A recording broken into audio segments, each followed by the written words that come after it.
Hello everyone, स्वागत है आप सभी का आप सबके अपने यूट्यूब चैनल अभिनव टीचिंग में। तो इस वीडियो में हम बात करने वाले हैं सीटेट एग्जाम सीडीपी के सिलेबस के बारे में। जी हाँ, सीटेट एग्जाम जो कि इस 2024 के लास्ट दिसंबर में या फिर 2025 में शुरुआती दौर या फिर जनवरी में हो सकता है, पक्का से होगा। तो इसमें हम जो सीडीपी सबसे इंपॉर्टेंट टॉपिक है उसके हम सिलेबस के बारे में इस वीडियो में बात करने वाले हैं कि इस बार सिलेबस क्या रहेगा और हमें किस तरह से अपनी तैयारी करनी चाहिए ताकि इस बार हम सीडीपी को अच्छे से टैकल करें और सीटेट एग्जाम बहुत ही अच्छे से हम पास कर लें।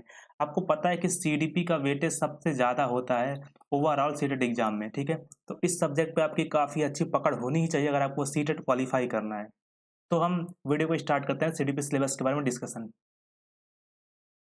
सबसे पहले जो हमें एक चीज़ समझनी होगी वो ये है कि यार हम पहले कैसे भी पढ़ाई करते थे, ठीक है?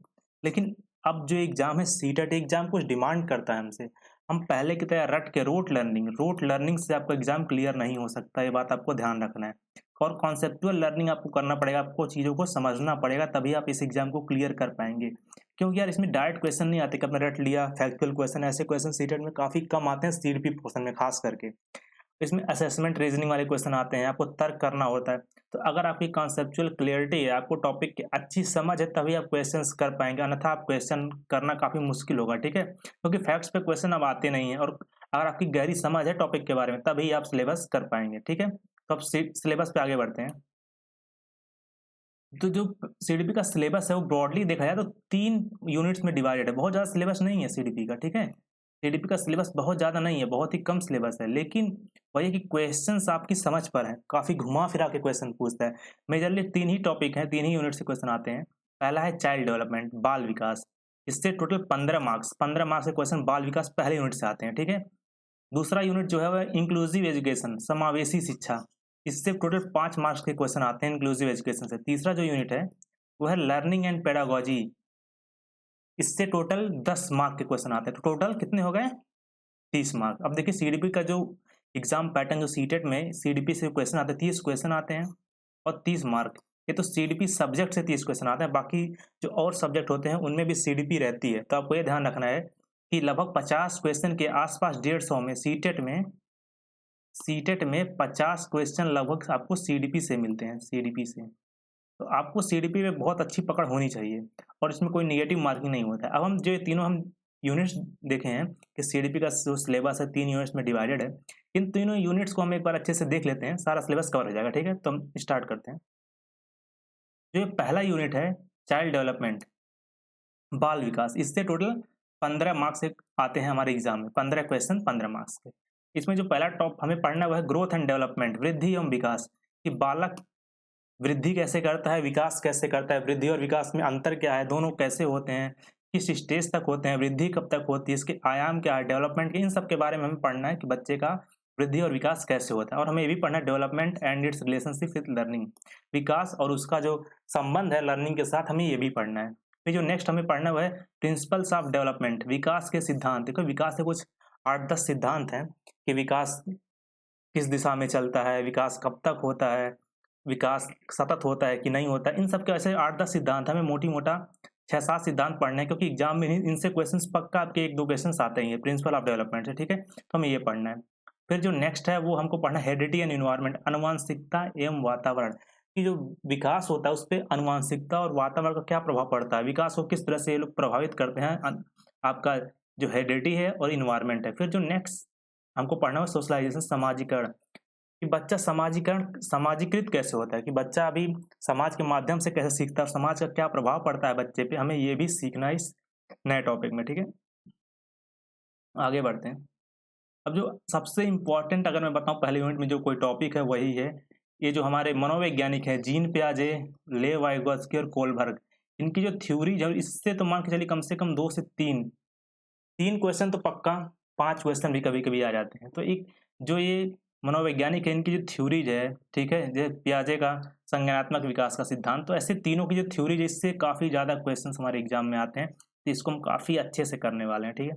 फिर जो नेक्स्ट टॉपिक है वह child centred and progressive education, बाल केंद्रित एवं प्रगतिशील शिक्षा। देखिए अब जो शिक्षा का स्तर है और जो शिक्षा की अब बात है, नई जो शिक्षा नीति है उसमें अब सारा केंद्र है शिक्षा का बच्चे पर। पहले होता था टीचर सेंट्रिक, मतलब शिक्षक केंद्रित शिक्षा थी पहले, लेकिन अब बाल केंद्रित हो चुका है। अब बच्चों को सेंटर में रख के ही शिक्षा दी जाती है। तो कैसे हम बच्चों को सेंटर में रख के कैसे हम शिक्षा देंगे, इन सब के बारे में इस चैप्टर में हमें अच्छे से पढ़ना है। फिर आता है लैंग्वेज एंड थॉट, भाषा और विचार, कि बच्चा पहले क्या सीखता है। बच्चा पहले भाषा सीखता है या बच्चे के अंदर पहले विचार आता है, दोनों एक दूसरे से कैसे संबंधित हैं और बच्चे के डेवलपमेंट में ये कैसे हेल्प करती है, हमें इन सब के बारे में भी इस यूनिट में पढ़ना है। फिर अगला इंटेलिजेंस, बुद्धि। बुद्धि तो आपको पढ़ना ही है कि बुद्धि का डेवलपमेंट कैसे होता है। और इंटेलिजेंस थ्योरी, इससे तो आपको मान के चलिए कम से कम 1 से 2 क्वेश्चन इंटेलिजेंस थ्योरी जो है हार्वर्ड गार्डनर का बहुबुद्धि का सिद्धांत, उससे तो 1 क्वेश्चन तो पक्का आता है, उससे ज़्यादा भी आता है, ठीक है। तो आपको ये सभी बहुत अच्छे से पढ़ना है, जो कि मैं बहुत अच्छे से पढ़ाने वाला हूँ। फिर जो नेक्स्ट टॉपिक है इंडिविजुअल डिफरेंसेस, व्यक्तिगत भिन्नता। जैसे कि आपको पता है यार कि कोई भी 2 बालक हैं, 2 व्यक्ति हैं, दोनों पूर्णतः समान कभी नहीं हो सकते, हर किसी में डिफरेंसेज होते हैं। तो उनको हमें कैसे टैकल करना है, बच्चे में व्यक्तिगत भिन्नता है तो उसे हमें क्लास में कैसे समावेशित करके हमें बच्चों को पढ़ाना है, इंडिविजुअल डिफरेंसेस का ध्यान रखते हुए इसको आगे कैसे बढ़ाना है, इन सब के बारे में हमें पढ़ना है। फिर जो नेक्स्ट टॉपिक है जेंडर, लिंग, कि लिंग क्या है, इस सब के बारे में पढ़ना है। लेकिन सबसे इंपॉर्टेंट क्वेश्चन है वो है जेंडर एंड सेक्स। लोगों को यही नहीं पता होता कि जेंडर और सेक्स 2 अलग चीजें हैं। शायद आपको भी ना पता, आपको लगता है जेंडर और सेक्स तो सेम ही चीज है, पर ऐसा नहीं है। इसके बारे में भी हम इस चैप्टर में पढ़ेंगे, ठीक है। फिर जो नेक्स्ट टॉपिक है इस यूनिट का लास्ट टॉपिक जो है असेसमेंट एंड इवोल्यूशन, आकलन या मूल्यांकन। हमें बच्चे का आकलन कैसे करना है, बच्चे का मूल्यांकन कैसे करना है और बच्चे को किस तरह से ये आगे बढ़ाने में मदद करेगा, उसको हम कैसे समझाएं कि यहाँ गलती है, ऐसे करना है, ऐसे वैसे। तो ये सारी चीजें हमें इस यूनिट में पढ़नी है। तो ये रहा टोटल पहला यूनिट। अब हम बढ़ते हैं नेक्स्ट यूनिट, दूसरा जो यूनिट है। अब दूसरे यूनिट की हम अगर बात करें तो दूसरे यूनिट में का जो नाम है वो है concept of inclusive education and CWSN मतलब चाइल्ड विथ स्पेशल नीड। इसे टोटल 5 मार्क्स के क्वेश्चन आते हैं। ये बहुत बड़ा नहीं है यूनिट, लेकिन ये है कि समझ आधारित और थोड़ा फैक्चुअल है। आपको एक बार आप चीज़ों को रीड कर लेंगे तो आप बड़े आसानी से सारे क्वेश्चंस कर पाएंगे इस यूनिट के, ठीक है। और इसमें पहला टॉपिक है addressing learners from diverse backgrounds including disadvantage and deprived. तो आपको ऐसे बच्चे, वंचित समूह एवं विभिन्नताओं वाले बालक, जो जो बालक वंचित समूह से आते हैं उनमें बहुत सारी विभिन्नता है, ठीक है। अलग अलग बैकग्राउंड से को देखिए, अगर आप बच्चे को पढ़ा रहे हैं तो बच्चा क्लास में अलग अलग बैकग्राउंड से आता है, कोई अमीर घर से, कोई गरीब घर से है, किसी की कास्ट कुछ है, कुछ इस सब का प्रभाव तो नहीं पड़ना चाहिए, पर समाज है और समाज में चीजें ऐसे ही हैं, ठीक है। तो इनको हम शिक्षा में एक साथ कैसे हम रखेंगे और डिसएडवांटेज क्या है, मतलब डिप्राइव्ड बच्चों के, उन बच्चों को हम क्लास में समावेशित करके एक साथ कैसे पढ़ाएंगे, कैसे सबको हम एक साथ लेके आगे बढ़ाएंगे, ठीक है। ये जो नेक्स्ट है वह चाइल्ड विथ लर्निंग डिफिकल्टीज। ठीक है, बच्चों में कुछ बच्चों में बहुत सारी डिफिकल्टी होती है लर्निंग को लेकर, जैसे डिसलेक्सिया हो गया, डिस्प्रैक्सिया हो गया, डिसकैलकुलिया हो गया। तो इन बच्चों को हम किस तरह से शिक्षा की मुख्य धारा में जोड़ेंगे, इसके बारे में भी हमें इस यूनिट में पढ़ना है। फिर जो नेक्स्ट है वो है talented, creative and specially abled learners. जो टैलेंटेड बच्चा है, जो क्रिएटिव बच्चा है, जो किसी चीज में स्पेशली एबल्ड है, दक्ष है, तो ऐसे बच्चों को हम क्लास में कैसे समायोजित करके आगे बढ़ेंगे, अच्छे से पढ़ाएंगे, इनकी हम प्रतिभा को कैसे और आगे निखारेंगे, इन सब के बारे में भी, इन विशेषताओं के बारे में भी हमें पढ़ना है, ठीक है। अब जो 3 जो इम्पोर्टेंट है, इनसे क्वेश्चन आते ही आते हैं, वो है NEP national education policy 2020, RPD RPWD act 2016 rights of person with disabilities और NCF 2005। ये 3 जो गवर्नमेंट के दस्तावेज हैं, ये क्या कहते हैं एक्चुअली, ये यूनिट 2 है। अगर आप इन तीनों को अच्छे से पढ़ लेंगे तो मोस्टली आप सारे कॉन्सेप्ट समझ जाएंगे और आप अच्छे से क्वेश्चन को टैकल कर लेंगे। तो ये तीनों दस्तावेज कहते हैं कि इनमें क्या चीज़ें दी गई हैं कि हमें जो इस डिसेबिलिटी वाले बच्चे उनके साथ क्या व्यवहार करना है, NCF क्या कहता है और NEP क्या कहता है, इसको हम अच्छे से पढ़ लेंगे तो ये चैप्टर हमारा मोर और लेस बहुत ही अच्छे से क्लियर हो जाएगा, ठीक है। अब बढ़ते हैं अपने लास्ट यूनिट की तरफ, जो कि है यूनिट 3 लर्निंग एंड पेडागोजी, अधिगम एवं शिक्षण शास्त्र। इससे टोटल 10 मार्क्स के क्वेश्चंस आपके एग्जाम में 10 क्वेश्चन 10 मार्क्स के आते हैं, ठीक है। इसमें जो पहला टॉपिक हमें पढ़ना है टीचिंग एंड लर्निंग, अधिगम एवं शिक्षण।